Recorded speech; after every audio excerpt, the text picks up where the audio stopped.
номері 100 жалпы орта білім беретін мектебінің 9-ғы сынып оқушысы Мұзапбайын апай. Ғылыми жобамның жетекшісі Мұсалиева Ханзада Қайратқызы. Ғылыми жобамның тақырыбы оңтүстік өңіріндегі дәрілік өсімдіктер.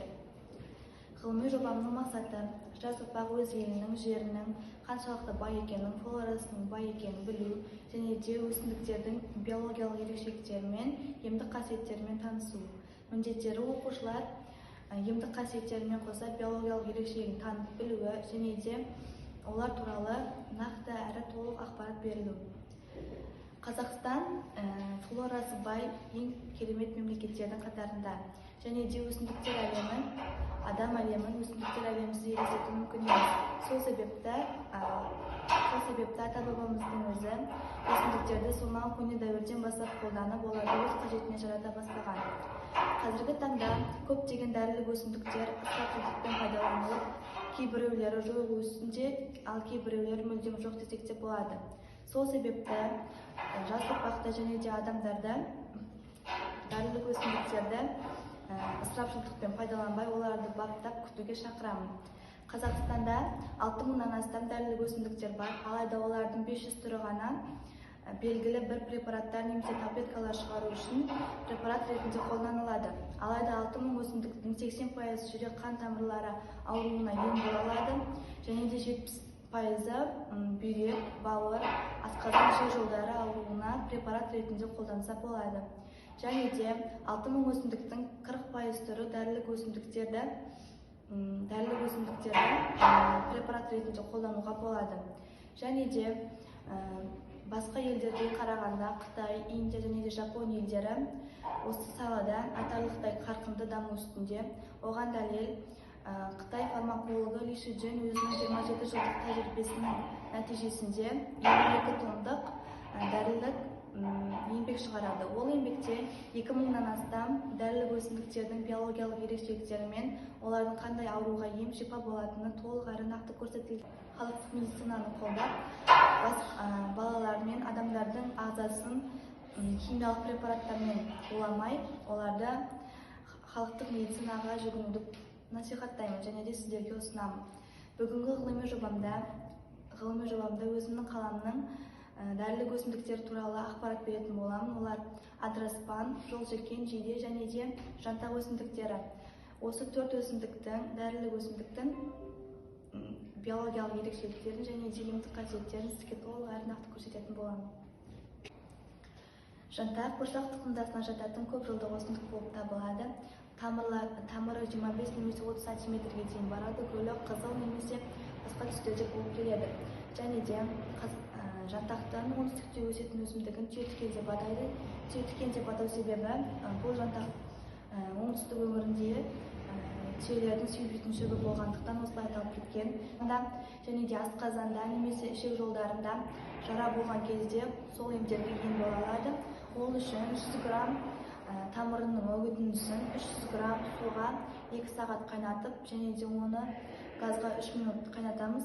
Содан соң оны күніне 3 ас қасықтан 3 мезгіл ішеміз. Және де жантақтың гүлінен алынған бал адам денсаулығына өте пайдалы.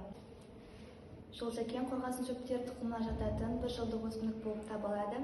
Күлгін ақ немесе қызыл түсті гүлдері болады және де 50 немесе 80 сантиметрге дейін ұзындығы болады. Ұзындығы 50 немесе 80 сантиметрге дейін баратын өсімдік болып табылады. Құрамына келетін болса, көптеген витаминдер, белоктар, ақуыз бен адам өміріне қажетті витаминдер жолжелкеннің бойында табылады. Сол себепті көптеген ауруларға ем, мысалы уытты қайтарып, қақырық түсіреді, гемоглобинді көтеріп, адамның тәбетін ашады және де көптеген ауруға ем ретінде пайдалану үшін ол алдымен 100 грамм үгітіндісін жарты литр араққа тұндырып, оны 10 күн қараңғы бөлмеде сақтаймыз. Яғни 10 күн тұрғандықтан ол ашиды. Содан соң күніне 3 рет 1 ас қасықтан ішеміз және де нәтижесінде өз ауруымыздан айығамыз. Жиде тұқымдасына жататын кейбіреуі мәңгі жасыл ағаш өсімдік болып табылады. Қазақстанда 2 түрі бар, олар түрікмен жол жидесі және де үшкір жеміс жидесі болып табылады. Жиденің шірнесін бояу, лак алуға пайдаланады және де әсемдік беру үшін, көбінесе әсемдік беру үшін, әдемілік үшін қолданылады. Және де жиденің құрамында эфир майлары, қышқылдар, тұздар және де Е дәрумені бар. Сол себепті адам ағзасына өте пайдалы.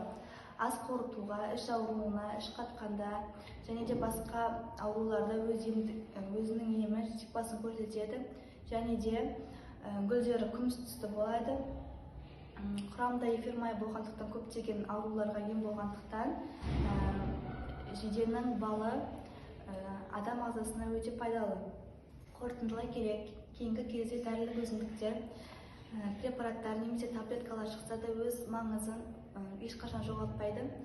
Себебі дәрілік өсімдіктер кейбір адамдар үшін қолайлы, бағасы жағынан да және де бір жақты әсер етпейді, көп жақты әсер етеді, яғни кері әсер беру қаупі жоқ. Сондықтан адамдардың, балалардың денсаулығын химиялық препараттар мен химиялық таблеткалардың көмегімен уламай, халықтық медицинаға жүгінуді ұсынамын. Және де Қазақстанның оңтүстік өңірінде және де шығыс Қазақстанда, Алматы, Талдықорған, Көкшетау секілді өңірлерінде дәрілік өсімдіктер кеңінен кездеседі. Соларды жинап, оларды кептіріп, тұнба немесе шай түрінде адамдарға ем ретінде пайдалануға насихаттаймын. Және де зерттеу барысында өзімізге қойылған сұраққа толық жауап алынды. Адыраспан, жиде, жолсөкен және жантақ өсімдіктерінің емдік қасиеттерін, биологиялық ерекшеліктерін біліп, елім Шымкент қаласының флорасының бай екеніне көзім жетті. Және де менің ұсынысым дәрілік өсімдіктерді кеңінен насихаттап, оларды басқа шетелдерге шығарып, препараттар мен таблеткалар түрінде қолдануға ұсынамын. Және де осы жобамда алдағы уақытта толықтырып, негізде практика жүзінде істермен бөлісетін боламын. Назарларыңызға рахмет.